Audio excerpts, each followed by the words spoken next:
the colonies had been drained of gold and silver coin by British taxation. As a result, the Continental government had no choice but to print money to finance the war. Allow private banks to control the issue of their currency, first by inflation, then by deflation. The banks and the corporations which grow up around them will deprive the people of all.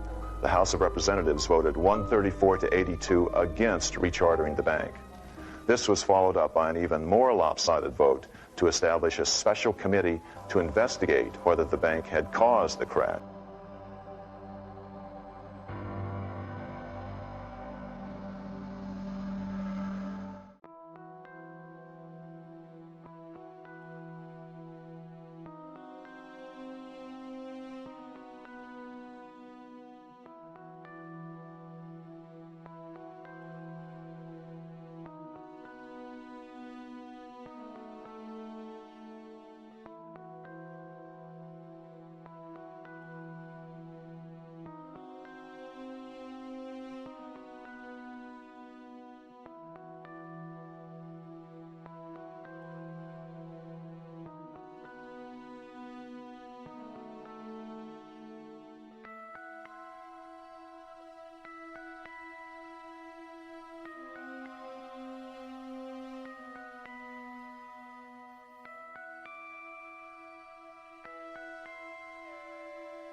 It was transformed into loans to private investors who then bought the remaining 80% of the shares.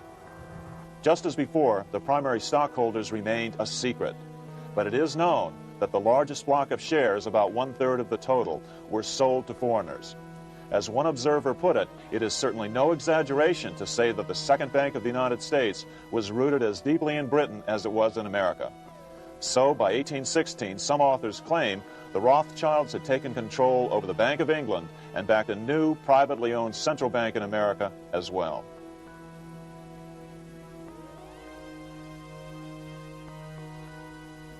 After 12 years of manipulations of the U.S. economy on the part of the Second Bank of the U.S., the American people had had just about enough. Opponents of the bank nominated a dignified senator from Tennessee, Andrew Jackson, the hero of the Battle of New Orleans, to run for president. This is his home, the Hermitage. No one gave Jackson a chance initially. The bank had long ago learned how the political process could be controlled with money. To the surprise and dismay of the money changers, Jackson was swept into office in 1828. Jackson was determined to kill the bank at the first opportunity and wasted no time in trying to do so. But the bank's 20-year charter didn't come up for renewal until 1836, the last year of his second term, if he could survive that long. During his first term, Jackson contented himself with rooting out the bank's many minions from government service. He fired 2,000 of the 11,000 employees of the federal government. In 1832, with his re-election approaching, the bank struck an early blow, hoping Jackson would not want to stir up controversy. They asked Congress to pass a renewal bill 4 years early. Naturally, Congress complied, then sent it to the president for signing. But Jackson weighed in with both feet. Old Hickory, never a coward, vetoed the bill. His veto message is one of the great American documents. It clearly lays out the responsibility of the American government towards its citizens, rich and poor. It is not our own citizens only who are to receive the bounty of our government. More than 8 millions of the stock of this bank are held by foreigners. Is there no danger to our liberty and independence in a bank that in its nature has so little to bind it to our country?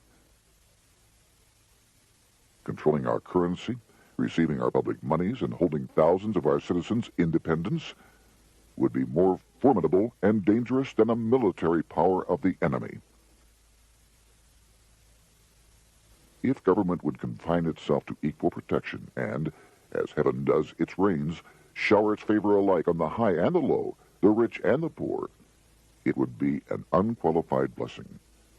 In the act before me, there seems to be a wide and unnecessary departure from these just principles. Later that year, in July 1832, Congress was unable to override Jackson's veto. Now Jackson had to stand for re-election. Jackson took his argument directly to the people. For the first time in U.S. history, Jackson took his presidential campaign on the road. Before then, presidential candidates stayed at home and looked presidential. His campaign slogan was "Jackson and no bank." The National Republican Party ran Senator Henry Clay against Jackson. Despite the fact that the bankers poured over $3 million into Clay's campaign, Jackson was reelected by a landslide in November of 1832. Despite his presidential victory, Jackson knew the battle was only beginning. "The hydra of corruption is only scotched, not dead," said the newly elected president. Jackson ordered his new Secretary of Treasury, Lewis McLean, to start removing the government's deposits from the second bank and start placing them in state banks. But McLean refused to do so. Jackson fired him and appointed William J. Duane as the new Secretary of the Treasury. Duane also refused to comply with the president's requests, and so Jackson fired him as well and then appointed Roger B. Taney to the office. Taney did withdraw government funds from the bank starting on October 1st, 1833. Jackson was jubilant. "I have it chained. I'm ready with screws to draw every tooth and then the stumps." But the bank was not yet done fighting. Its head, Nicholas Biddle, used his influence to get the Senate to reject Taney's nomination. Then, in a rare show of arrogance, Biddle threatened to cause a depression if the bank was not rechartered. This worthy president thinks that because he has scalped Indians and imprisoned judges, he is to have his way with the bank. He is mistaken. Next, in an unbelievable fit of honesty for a central banker, Biddle admitted that the bank was going to make money scarce to force Congress to restore the bank. Nothing but widespread suffering will produce any effect on Congress. Our only safety is in pursuing a steady course of firm restriction, and I have no doubt that such a course will ultimately lead to restoration of the currency and the recharter of the bank. What a stunning revelation. Here was the pure truth revealed with shocking clarity. Biddle intended to use the money contraction power of the bank to cause a massive depression until America gave in. Unfortunately, this has happened time and time again throughout U.S. history and is about to happen again in today's world. Nicholas Biddle made good on his threat. The bank sharply contracted the money supply by calling in old loans and refusing to extend new ones. A financial panic ensued, followed by a deep depression. Naturally, Biddle blamed Jackson for the crash, saying that it was caused by the withdrawal of federal funds from the bank. Unfortunately, his plan worked well. Wages and prices sagged. Unemployment soared along with business bankruptcies.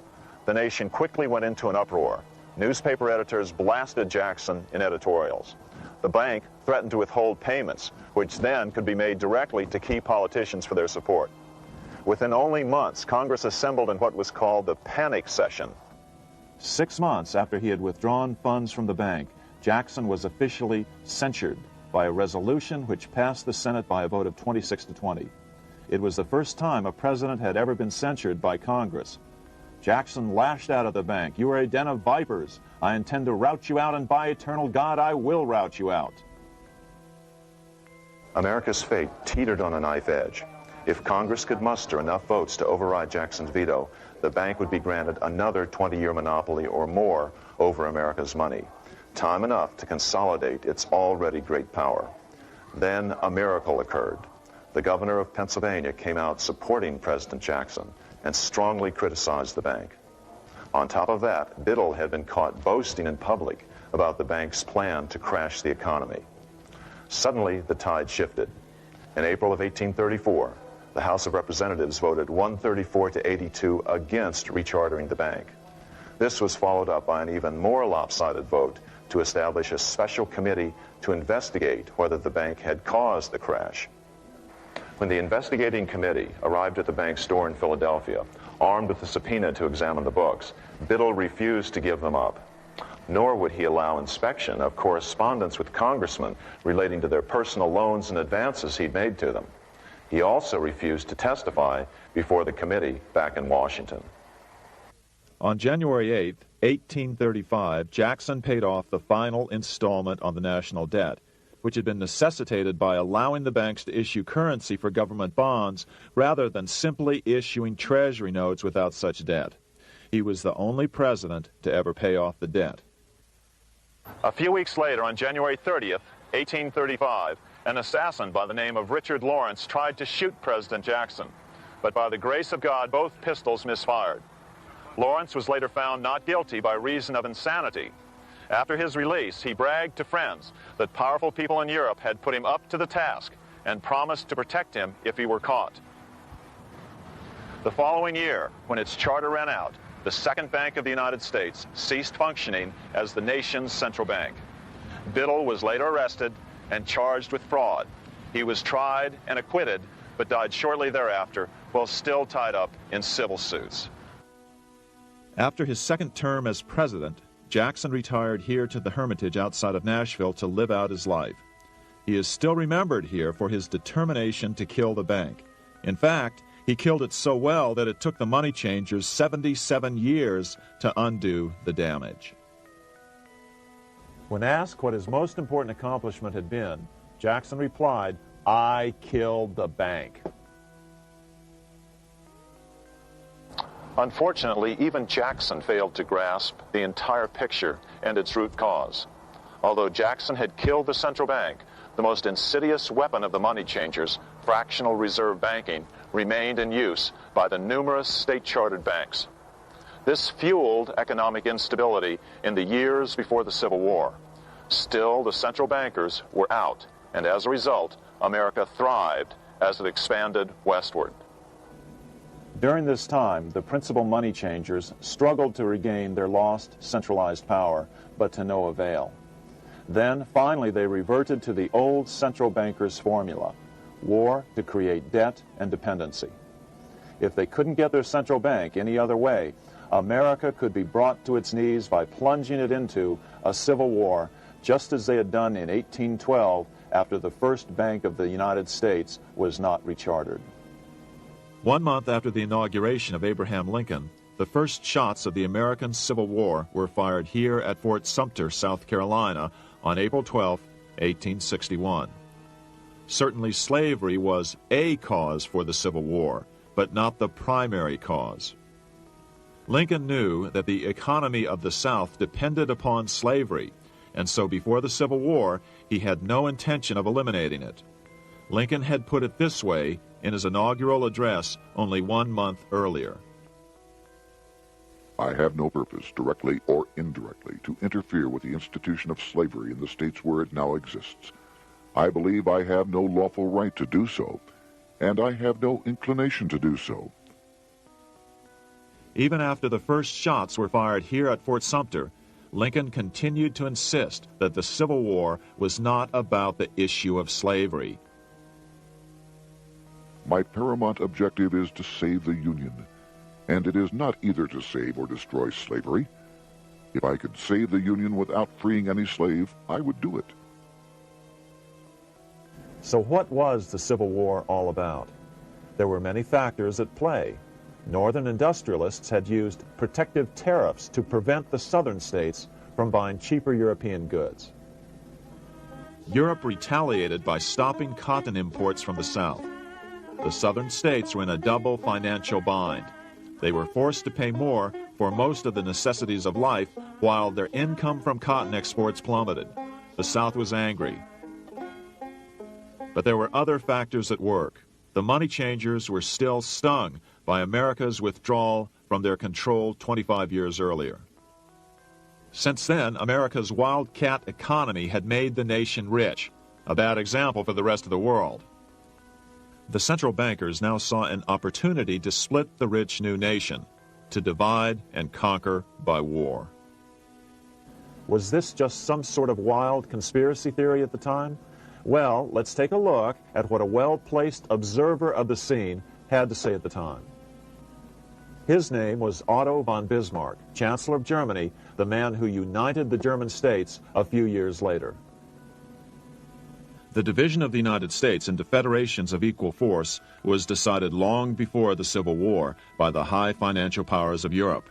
These bankers were afraid that the United States, if they remained as one bloc and as one nation, would attain economic and financial independence which would upset their financial domination over the world.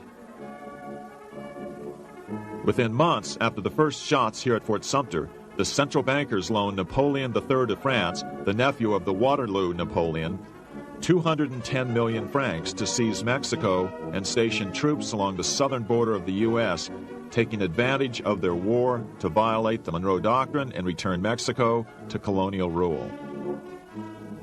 No matter what the outcome of the Civil War, a weakened America, heavily indebted to the money changers, would open up Central and South America once again to European colonization and domination, the very thing America's Monroe Doctrine had forbade in 1823. At the same time, Great Britain moved 11,000 troops into Canada and positioned them menacingly along America's northern border. The British fleet went to war alert should their quick intervention be called for. Lincoln knew he was in a double bind. That's why he agonized over the fate of the Union. There was a lot more to it than just differences between the North and the South. That's why his emphasis was always on union and not merely the defeat of the South. But Lincoln needed money to win. In 1861, Lincoln and his Secretary of Treasury, Salmon P. Chase, went to New York to apply for the necessary loans. The money changers, anxious to see the Union fail, offered loans at 24 to 36% interest. Lincoln said thanks, but no thanks, and returned to Washington. Lincoln sent for an old friend, Colonel Dick Taylor of Chicago, and put him on the problem of financing the war. During one meeting, Lincoln asked Taylor what he discovered. Taylor put it this way. Why, Lincoln, that is easy. Just get Congress to pass a bill authorizing the printing of full legal tender Treasury notes, and pay your soldiers with them, and go ahead and win your war with them also. When Lincoln asked if the people of the United States would accept the notes, Taylor said, "The people, or anyone else, will not have any choice in the matter if you make them full legal tender. They will have the full sanction of the government and be just as good as any money, as Congress is given that express right by the Constitution." So that's exactly what Lincoln did. In 1862-63, he printed up $450 million worth of the new bills. In order to distinguish them from other banknotes in circulation, he printed them in green ink on the back side. That's why the notes were called Greenbacks.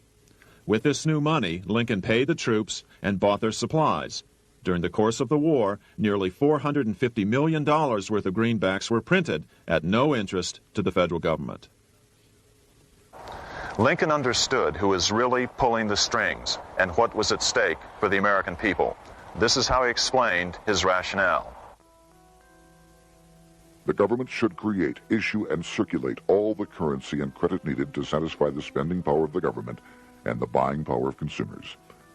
The privilege of creating and issuing money is not only the supreme prerogative of government, but it is the government's greatest creative opportunity. By the adoption of these principles, the taxpayers will be saved immense sums of interest. Money will cease to be master and become the servant of humanity. A truly incredible editorial in the London Times explained the central bankers' attitude towards Lincoln's greenbacks. If this mischievous financial policy, which has its origins in North America, shall become indurated down to a fixture, then that government will furnish its own money without cost. It will pay off debts and be without debt. It will have all the money necessary to carry on its commerce. It will become prosperous without precedent in the history of the world. The brains and wealth of all countries will go to North America. That country must be destroyed, or it will destroy every monarchy on the globe. The scheme was effective, so effective that the next year, 1863, with Federal and Confederate troops beginning to mass for the decisive battle of the Civil War, and the Treasury in need of further congressional authority to issue more greenbacks, Lincoln allowed the bankers to push through the National Bank Act. These new national banks would operate under a virtual tax-free status and collectively had the exclusive monopoly power to create the new form of money, banknotes. Though greenbacks continued to circulate, their numbers were not increased.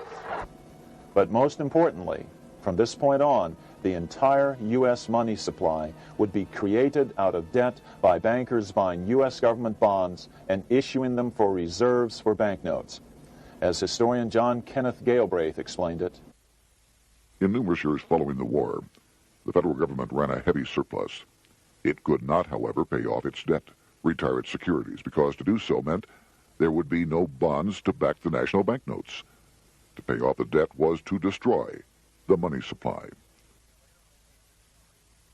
Later in 1863, Lincoln got some unexpected help from Tsar Alexander II of Russia. The Tsar, like Bismarck in Germany, knew what the international money changers were up to and had steadfastly refused to let them set up a central bank in Russia. If America survived and was able to remain out of their clutches, the Tsar's position would remain secure. If the bankers were successful at dividing America and giving the pieces back to Great Britain and France, both nations under control of their central banks, eventually they would threaten Russia again.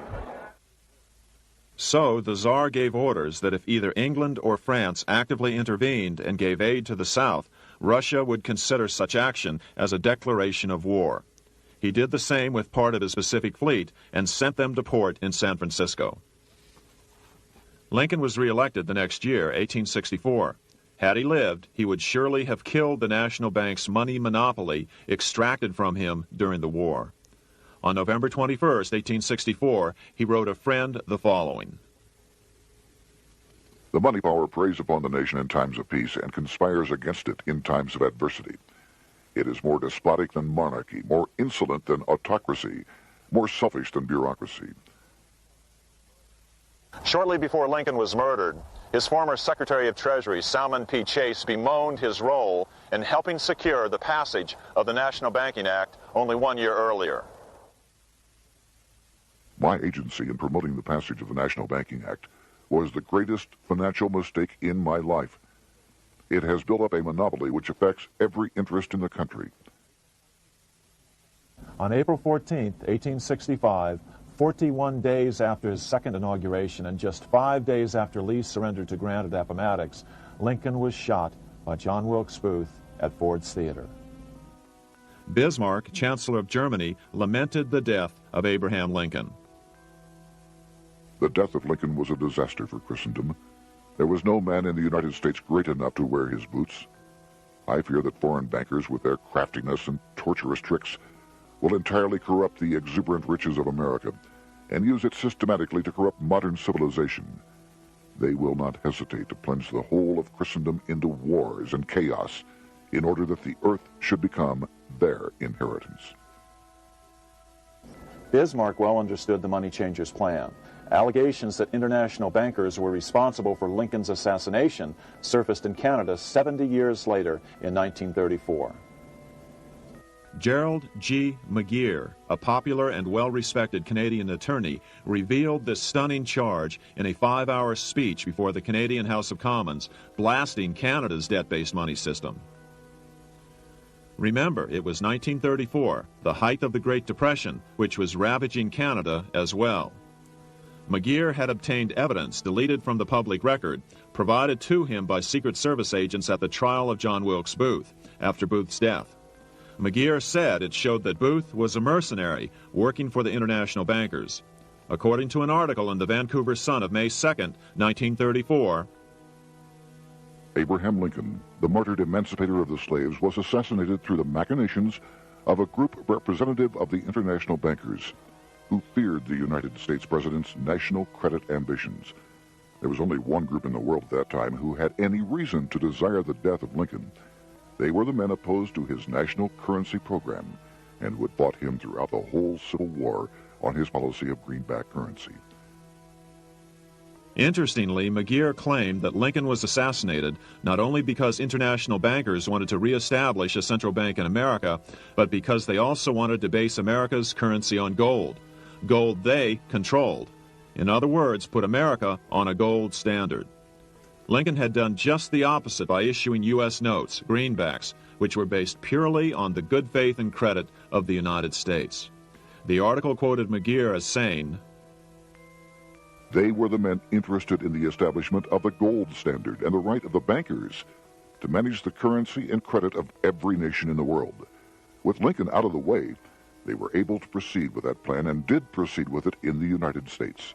Within 8 years after Lincoln's assassination, silver was demonetized and the gold standard money system set up in the United States."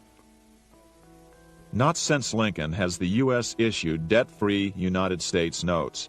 These red-sealed bills, which were issued in 1963, were not a new issue from President Kennedy, but merely the old greenbacks reissued year after year.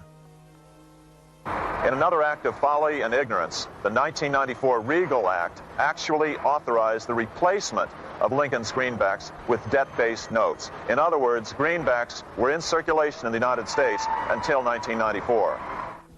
Why was silver bad for the bankers and gold good? Simple. Because silver was plentiful in the United States. It was very hard to control. Gold was, and always has been, scarce. Throughout history, it has been relatively easy to monopolize gold, but silver has historically been 15 times more plentiful. With Lincoln out of the way, the money changers' next objective was to gain complete control over America's money. This was no easy task. With the opening of the American West, silver had been discovered in huge quantities. On top of that, Lincoln's greenbacks were generally popular. Despite the European central bankers' deliberate attacks on greenbacks, they continued to circulate in the United States, in fact, until a few years ago. According to historian W. Cleon Skousen, right after the Civil War, there was considerable talk about reviving Lincoln's brief experiment with the constitutional monetary system. Had not the European Money Trust intervened, it would have no doubt become an established institution. it is clear that the concept of America printing her own debt-free money sent shockwaves throughout the European central banking elite. They watched with horror as Americans clamored for more greenbacks. They may have killed Lincoln, but support for his monetary ideas grew. On April 12, 1866, nearly 1 year to the day of Lincoln's assassination, Congress went to work at the bidding of the European central banking interests. It passed the Contraction Act, authorizing the Secretary of the Treasury to begin to retire some of the greenbacks in circulation and thereby contract the money supply. Authors Theodore R. Thorin and Richard F. Warner explained the results of the money contraction in their classic book on the subject, The Truth in Money Book. The hard times which occurred after the Civil War could have been avoided if the greenback legislation had continued as President Lincoln had intended. Instead, there were a series of money panics, what we call recessions, which put pressure on Congress to enact legislation to place the banking system under centralized control. Eventually, the Federal Reserve Act was passed on December 23, 1913. In other words, the money changers wanted two things: the reinstitution of a central bank under their exclusive control, and two, an American currency backed by gold. Their strategy was twofold. First of all, cause a series of panics to try to convince the American people that only centralized control of the money supply could provide economic stability. And secondly, remove so much money from the system that most Americans would be so desperately poor that they either wouldn't care or would be too weak to oppose the bankers. In 1866, there was $1.8 billion in currency in circulation in the United States, about $50.46 per capita. In 1867 alone, $500 million, $500 million, was removed from the U.S. money supply. 10 years later, in 1876, America's money supply was reduced to only $600 million. In other words, 2/3 of America's money had been called in by the bankers. Only $14.60 per capita remained in circulation. 10 years later, the money supply had been reduced to only $400 million, even though the population had boomed. The result was that only $6.67 per capita remained in circulation, a 760% loss in buying power over 20 years. Today, economists try to sell the idea that recessions and depressions are a natural part of something they call the business cycle. The truth is, our money supply is manipulated now just as it was before and after the Civil War. How did this happen? How did money become so scarce? Simple. Bank loans were called in and no new ones were given. In addition, silver coins were melted down.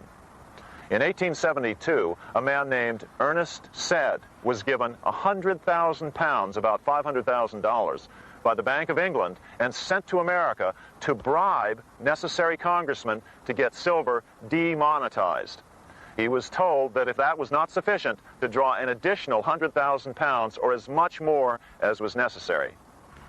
The next year, Congress passed the Coinage Act of 1873, and the minting of silver dollars abruptly stopped. In fact, Representative Samuel Hooper, who introduced the bill in the House, acknowledged that Mr. Said actually drafted the legislation. But it gets even worse than that. In 1874, Said himself admitted who was behind the scheme. I went to America in the winter of 1872-73, authorized to secure, if I could, the passage of a bill demonetizing silver. It was in the interest of those I represented, the governors of the Bank of England, to have it done. By 1873, gold coins were the only form of coin money.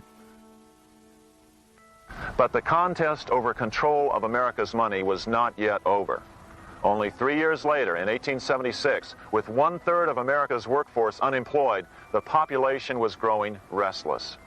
People were clamoring for a return to the greenback money system of President Lincoln, or a return to silver money, anything that would make money more plentiful.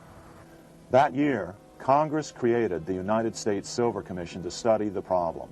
Their report clearly blamed the monetary contraction on the national bankers. The report is interesting because it compares the deliberate money contraction by the national bankers after the Civil War to the fall of the Roman Empire.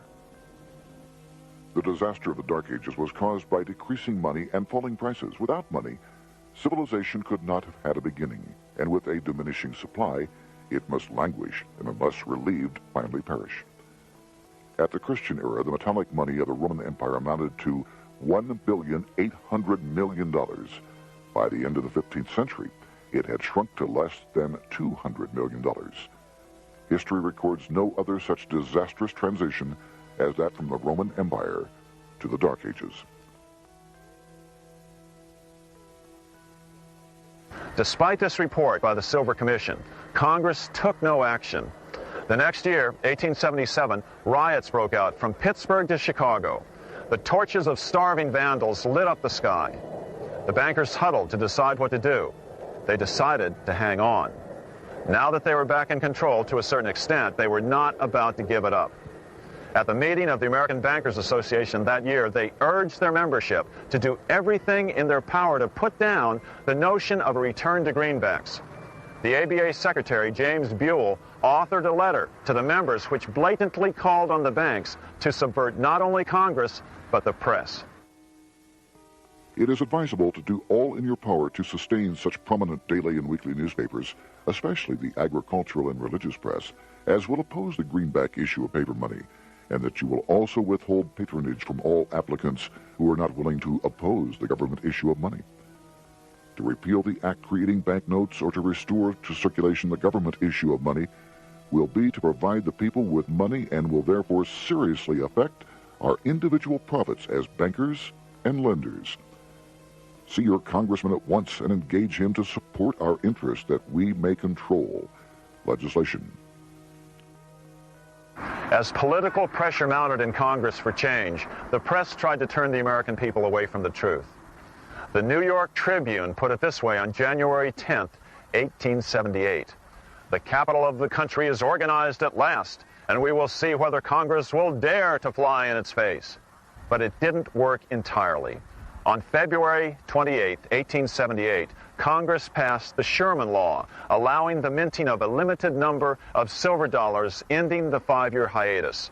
This did not end gold backing of the currency, however, nor did it completely free silver. Previous to 1873, anyone who brought silver to the U.S. Mint could have it struck into silver dollars free of charge. No longer. But at least some money began to flow back into the economy again. With no further threat to their control, the bankers loosened up on loans, and the post-Civil War depression was finally ended. 3 years later, the American people elected Republican James Garfield president. Garfield understood how the economy was being manipulated. As a congressman, he had been chairman of the Appropriations Committee and was a member of Banking and Currency. After his inauguration, he slammed the money changers publicly in 1881. Whoever controls the volume of money in any country is absolute master of all industry and commerce. And when you realize that the entire system is very easily controlled, one way or another, by a few powerful men at the top, you will not have to be told how periods of inflation and depression originate. Unfortunately, within a few weeks of making this statement, on July 2nd of 1881, President Garfield was assassinated. The money changers were gathering strength fast. They began a periodic fleecing of the flock, as they called it, by creating economic booms followed by further depressions so they could buy up thousands of homes and farms for pennies on the dollar. In 1891, the money changers prepared to take the American economy down again, and their methods and motives were laid out with shocking clarity in a memo sent out by the American Bankers Association, the ABA, an organization in which most bankers were members. Notice that this memo called for bankers to create a depression on a certain date 3 years in the future. According to the Congressional Record, here's how it read in part. On September 1st, 1894, we will not renew our loans under any consideration. On September 1st, we will demand our money. We will foreclose and become mortgagees in possession. We can take 2/3 of the farms west of the Mississippi and thousands of them east of the Mississippi as well at our price. Then the farmers will become tenants, as in England. These depressions could be controlled because America was on the gold money standard. Since gold is scarce, it's one of the easiest commodities to manipulate. People wanted silver money legalized again so they could escape the stranglehold the money changers had on gold money. People wanted silver money reinstated, reversing Mr. Said's Act of 1873, by then called the Crime of '73. By 1896, the issue of more silver money had become the central issue in the presidential campaign. William Jennings Bryan, a senator from Nebraska, ran for president as a Democrat on the free silver issue. At the Democratic National Convention in Chicago, he made an emotional speech which won him the nomination entitled Crown of Thorns and Cross of Gold. Though Bryan was only 36 years old at the time, this speech is widely regarded as the most famous oration ever made before a political convention. In the dramatic conclusion, Bryan said, "We will answer their demand for our gold standard by saying to them, you shall not press down upon the brow of labor this crown of thorns, you shall not crucify mankind upon a cross of gold." The bankers lavishly supported the Republican candidate, William McKinley, who favored the gold standard. The resulting contest was amongst the most fiercely contested presidential races in American history. Bryan made over 600 speeches in 27 states. The McKinley campaign got manufacturers and industrialists to inform their employees that if Bryan were elected, all factories and plants would close and there would be no work. The ruse succeeded. McKinley beat Bryan by a small margin. Bryan ran for president again in 1900 and in 1908, but fell short each time. During the 1912 Democratic Convention, Bryan was a powerful figure who helped Woodrow Wilson win the nomination.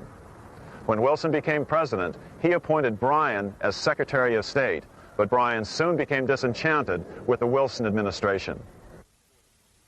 Bryan served only 2 years in the Wilson administration before resigning in 1915 over the highly suspicious sinking of the Lusitania, the event which was used to drive America into World War I. Although William Jennings Bryan never gained the presidency, his efforts delayed the money changers for 17 years from attaining their next goal, a new, privately owned central bank for America. Now it was time for the money changers to get back to the business of a new private central bank for America. During the early 1900s, men like J.P. Morgan led the charge. One final panic would be necessary to focus the nation's attention on the supposed need for a central bank. The rationale was that only a central bank can prevent bank failures. Morgan was clearly the most powerful banker in America and a suspected agent for the Rothschilds. Morgan had helped finance John D. Rockefeller's Standard Oil empire. He had also helped finance the monopolies of Edward Harriman in railroads, of Andrew Carnegie in steel, and of others in numerous industries. But on top of that, J.P. Morgan's father, Junius Morgan, had been America's financial agent to the British. After his father's death, J.P. Morgan took on a British partner, Edward Grenfell, a longtime director of the Bank of England. In fact, upon Morgan's death, his estate contained only a few $1,000,000. The bulk of the securities most people thought he owned were in fact owned by others.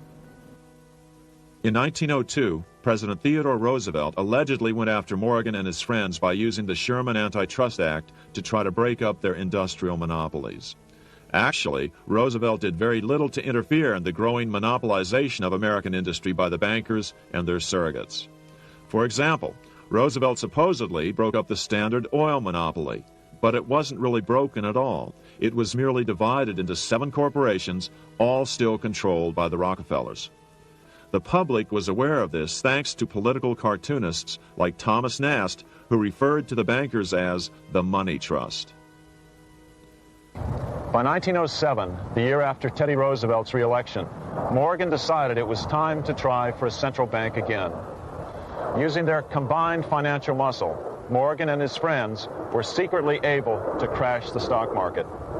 Thousands of small banks were vastly overextended. Some had reserves of less than 1% thanks to the fractional reserve principle. Within days, bank runs were commonplace across the nation. Now Morgan stepped into the public arena and offered to prop up the faltering American economy by supporting failing banks with money he manufactured out of nothing. It was an outrageous proposal, far worse than even fractional reserve banking, but Congress let him do it. Morgan manufactured $200 million worth of this completely reserveless private money and bought things with it, paid for services with it, and sent some of it to his branch banks to lend out at interest. His plan worked. Soon, the public regained confidence in money in general and quit hoarding their currency. But as a result, banking power was further consolidated into the hands of a few large banks. By 1908, the panic was over, and Morgan was hailed as a hero by the president of Princeton University, a man by the name of Woodrow Wilson.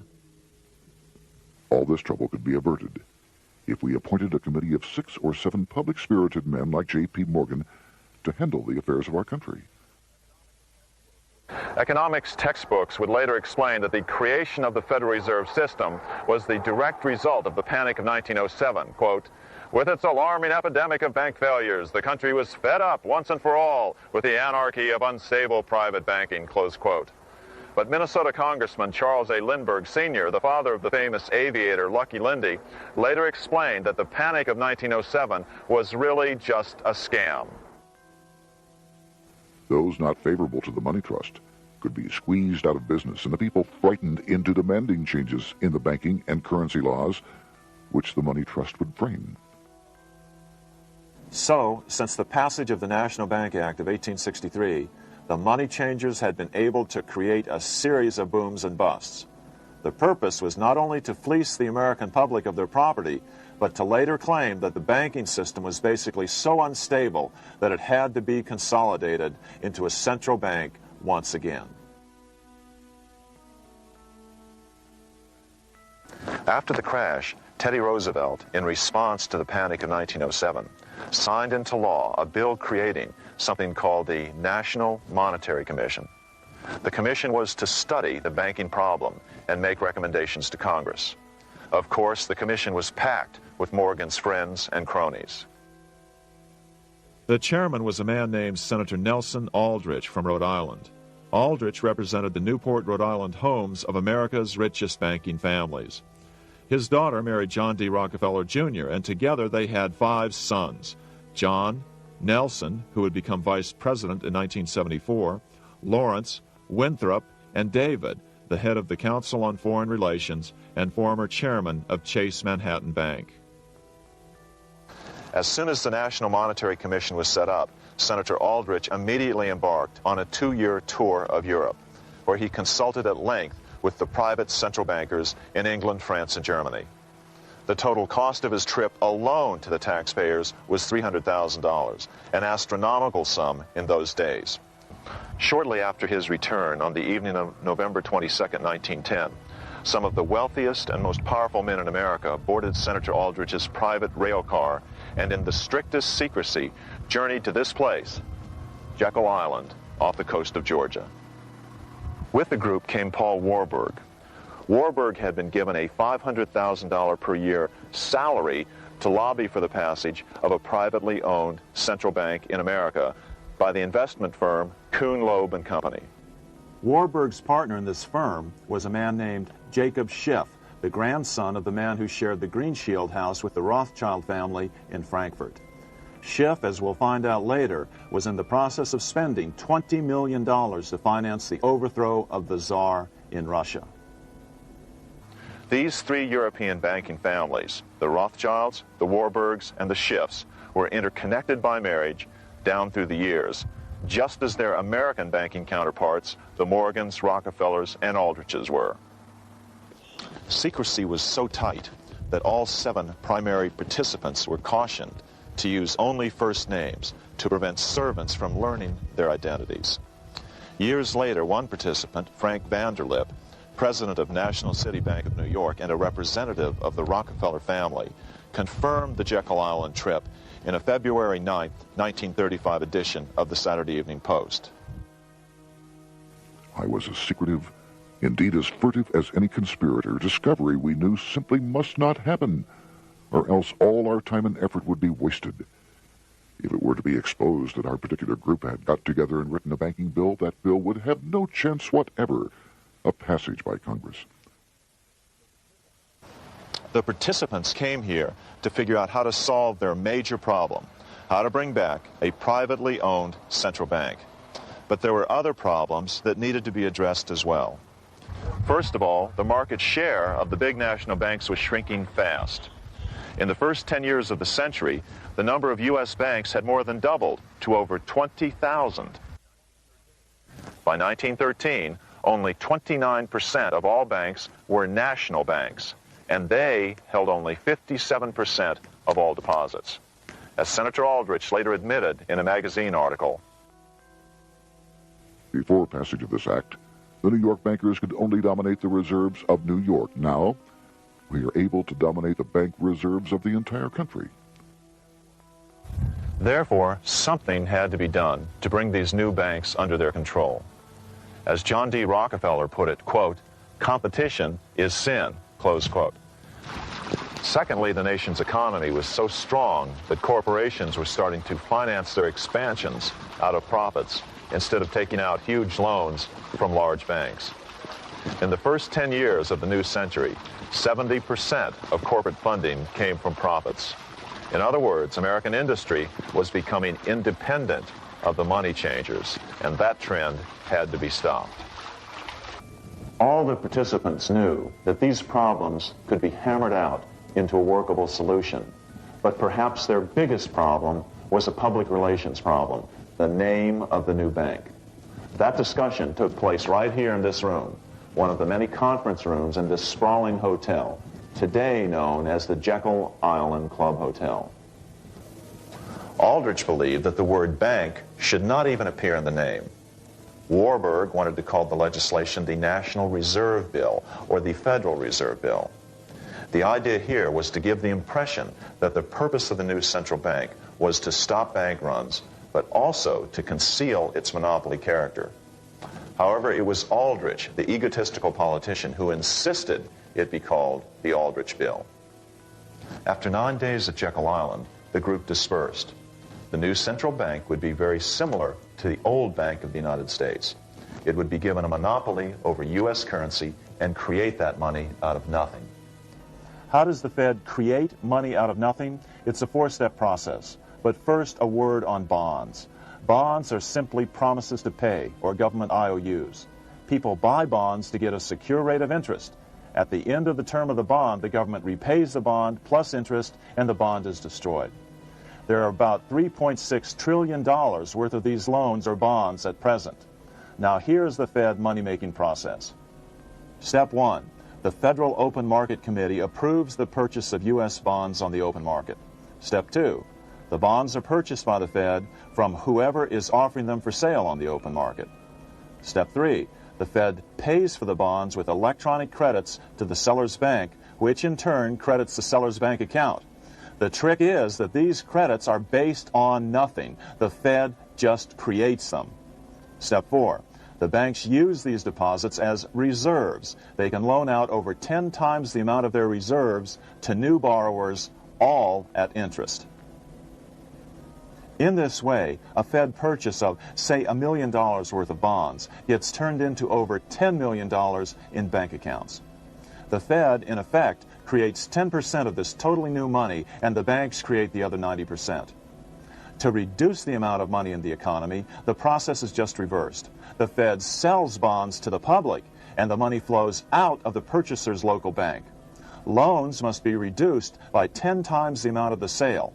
So, a Fed sale of $1 million in bonds results in $10 million less money in the economy. So how does this benefit the bankers whose representatives huddled at Jekyll Island? First, it totally misdirected banking reform efforts from proper solutions. Second, it prevented a proper debt-free system of government finance, like Lincoln's Greenbacks, from making a comeback. The bond-based system of government finance forced on Lincoln after he created Greenbacks was now cast in stone. Third, it delegated to the bankers the right to create 90% of our money supply based on only fractional reserves, which they then loan out at interest. Fourth, it centralized overall control of our nation's money supply in the hands of a few men. Fifth, it established a central bank with a high degree of independence from effective political control. Soon after its creation, the Fed's great contraction in the early 1930s would cause the Great Depression. This independence has been enhanced since then through additional laws. In order to fool the public into thinking the government retained control, the plan called for the Fed to be run by a board of governors appointed by the President and approved by the Senate. But all the bankers had to do was to be sure their men got appointed to the board of governors. That wasn't hard. Bankers have money, and money buys influence over politicians. Once the participants left Jekyll Island, the public relations blitz was on. The big New York banks put together an educational fund of $5 million to finance professors at respected universities to endorse the new bank. Woodrow Wilson at Princeton was one of the first to jump on the bandwagon. But the bankers' subterfuge didn't work. The Aldrich Bill was quickly identified as the bankers' bill, a bill to benefit only what became known as the money trust. As Congressman Lindbergh put it during the congressional debate, the Aldrich Plan is the Wall Street Plan. It means another panic, if necessary, to intimidate the people. Aldrich, paid by the government to represent the people, proposes a plan for the trusts instead. seeing they didn't have the votes to win in Congress, the Republican leadership never brought the Aldrich bill to a vote. The bankers quietly decided to move to Track 2, the Democratic alternative. They began financing Woodrow Wilson as the Democratic nominee. As respected historian James Perloff put it, Wall Street financier Bernard Baruch was put in charge of Wilson's education. Baruch brought Wilson to the Democratic Party headquarters in New York in 1912, leading him like one would a poodle on a string. Wilson received an indoctrination course from the leaders in being there. So now the stage was set. The money changers were poised to install their privately owned central bank once again. The damage President Andrew Jackson had done 76 years earlier had been only partly repaired with the passage of the National Bank Act during the Civil War. Since then, the battle had raged on across the decades. The Jacksonians became the Greenbackers, who became the hardcore supporters of William Jennings Bryan. With Bryan leading the charge, these opponents of the money changers, ignorant of Baruch's tutelage, now threw themselves behind Democrat Woodrow Wilson. They and Bryan would soon be betrayed. During the presidential campaign, the Democrats were careful to pretend to oppose the Aldrich bill. As Representative Lewis McFadden, himself a Democrat, as well as chairman of the House Banking and Currency Committee, explained it 20 years after the fact. The Aldrich bill was condemned in the platform. When Woodrow Wilson was nominated, the men who ruled the Democratic Party promised the people that if they were returned to power, there would be no central bank established here while they held the reins of government. 13 months later, that promise was broken, and the Wilson administration, under the tutelage of those sinister Wall Street figures who stood behind Colonel House, established here in our free country the worm-eaten, monarchical institution of the King's Bank, to control us from the top downward and to shackle us from the cradle to the grave. Once Wilson was elected, Morgan, Warburg, Baruch, and company advanced a new plan, which Warburg named the Federal Reserve System. The Democratic leadership hailed the new bill, called the Glass-Owen bill, as something radically different from the Aldrich bill. But in fact, the bill was virtually identical in every important detail. In fact, so vehement were the Democratic denials of similarity that Paul Warburg, the father of both bills, had to step in to reassure his paid friends in Congress that the two bills were virtually identical. Had to step in to reassure his paid friends in Congress that the two bills were virtually identical.